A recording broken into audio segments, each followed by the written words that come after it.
Early on, when we first started this course, we established a principle. Whenever we are going to talk about complicated situations, we are going to look at the simplest example of that in nature first. And by no means, signaling is an easy subject. So let's talk about the easiest system of signaling that we can study. Let's look at an example of E. coli. E. coli is a bacteria that lives in our intestine. This bacteria, of course, is subjected to very different environments. As we saw in one of our previous modules, how the lactose operon works. Sometimes the solute if a person eats something which the bacteria does not have enzymes to degrade right away, it makes those enzymes. Also, very importantly, people sometimes they are fasting. The concentration of solutes in the body or intestinal tract is very low. And then they suddenly have a nice juicy meal, and suddenly the concentration of solutes or the food particles increases dramatically. So how does this bacteria cope with this problem? Let's look at that. E. coli has two membranes, an outer membrane and an inner membrane. And it has a cell wall also. The outer membrane of this bacteria is pretty much permeable because it has these holes you can see, and most molecules can get through these pores. The inner membrane, on the other hand, is selectively permeable. Not everything can get through because it does not have these pores or these holes. So the space between these two membranes is called the intermembranous space. Once, if the bacteria is in an environment where there is low solute concentration or food particles are very little, a person has been fasting, for example, the concentration of solute molecules is low in the intramembranous space. But suddenly, if a person eats a heavy juicy meal, the concentration of solute molecules will suddenly increase in the environment of this bacteria, and these solute molecules will also enter intramembranous space. Now, as we know, in this situation where there is hypertonic solution outside the cell, the water will move outside. So this bacteria will start losing water very rapidly if situation is not handled. So let's see what happens.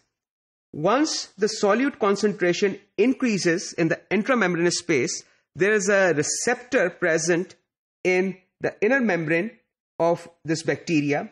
This receptor is called NZ. I'll point it out here, right here. This NZ, when a solute molecule attaches to NZ, the NZ goes through a conformational change. This conformational change affects the cytoplasmic domain of this receptor also.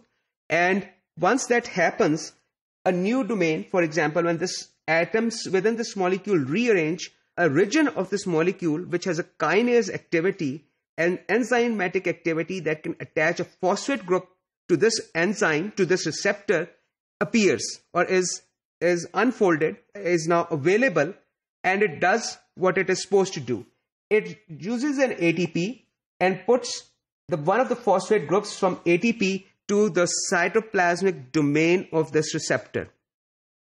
Once this happens, another protein present in the plasma membrane called OMP-R, which could previously not engage the NZ, inactive NZ, now when it senses that NZ has been activated, it binds this NZ, and in turn NZ phosphorylates this protein, our protein OMP-R.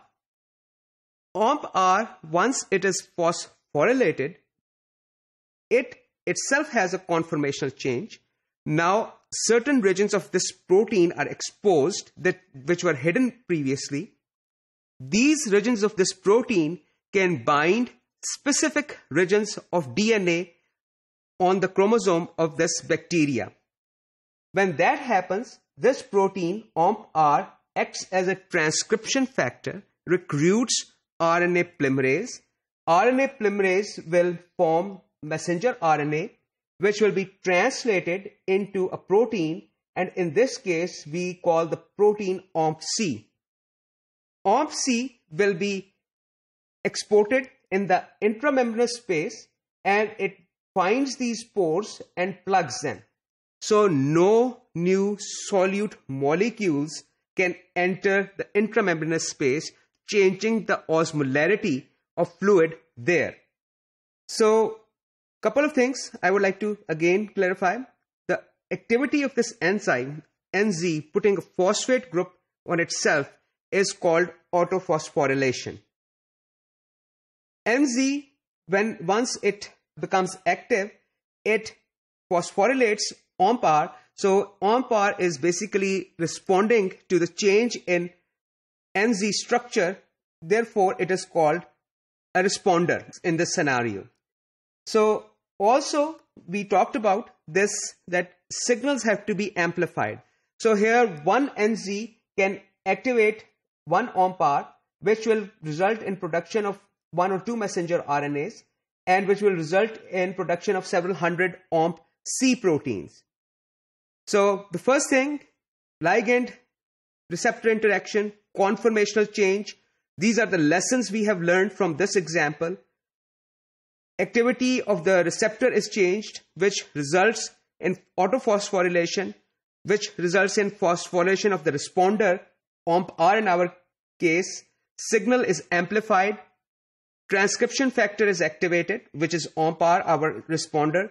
And protein synthesis results in altered cell activity.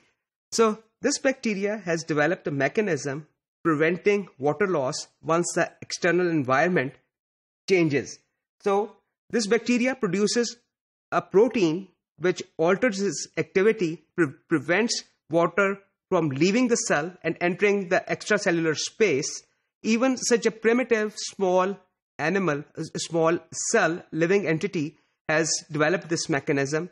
We will take this example, what the lessons we have learned from this example, and we'll expand on them when we look at more complicated systems.